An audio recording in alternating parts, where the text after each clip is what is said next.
Now, this particular question is asking us to identify the cell marked in the histological image of the cerebellum. And it is basically asking some cells in the cerebellar cortex. And you will notice cerebellar cortex is having 3 layers and total 5 cells. And largest of them, which is shown by the marker here, is the Purkinje cell. Let us magnify this diagram a little bit to discuss the Purkinje cell as the answer. How do you identify the Purkinje cell? You see here, what you notice, it is the largest of all the cells here and sending some dendritic processes. Where is it sending the dendritic processes? Towards the outer layer. And what is this outer layer? That outer layer, which is less dense in terms of nuclei, is the outer molecular layer. If that is the outer molecular layer, which is less dense, then which is this deeper, denser layer? That is deeper and denser granule layer.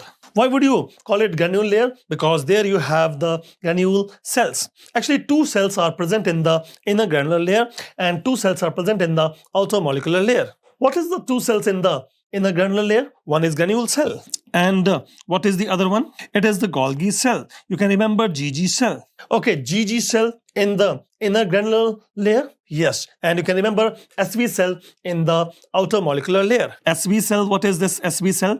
S is the stellate cell and B is the basket cell. So stellate and basket cell in the outer molecular layer, and they are less densely arranged, so less of nuclei. It is lighter stain. But if you are talking about the deeper layer, it is more of nuclei, large number of cells. So it is the GG cell layer in the inner granule layer. And the middle layer is for the Purkinje cell. So there are 3 layers in the cerebellar cortex. And the middle layer is the Purkinje cell. Remember, Purkinje cell is the only cell in the cerebellar cortex which is sending outgoing fibers, which is efferent fibers. And they use GABA for the purpose. GABA means gamma aminobutyric acid. Yes, it is a neuroinhibitory transmitter. The only efferent pathway in the cerebellar cortex come from the Purkinje cell, and it is neuroinhibitory. And where it will be going? It is going towards the deep cerebellar nuclei. For example, dentate nucleus. It will be inhibiting the dentate nucleus. Purkinje cell inhibiting dentate nucleus? Yes.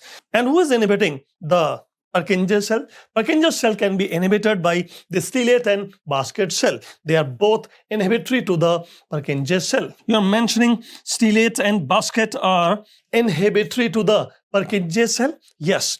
And what about the GG cell? Are they stimulatory? Yes. The GG cells are stimulatory to Purkinje cell. So 2 cells are stimulatory to Purkinje and 2 cells are inhibitory to Purkinje, and Purkinje itself is inhibitory to the deep cerebellar nuclei using gamma aminobutyric acid. Let us go back to the question again, and as you will notice, our answer remains Purkinje cell. Then what is this layer here? This is some of the axons here, the white matter. This is the white matter, and that was the gray matter. And this was the Purkinje cell, our answer choice number A.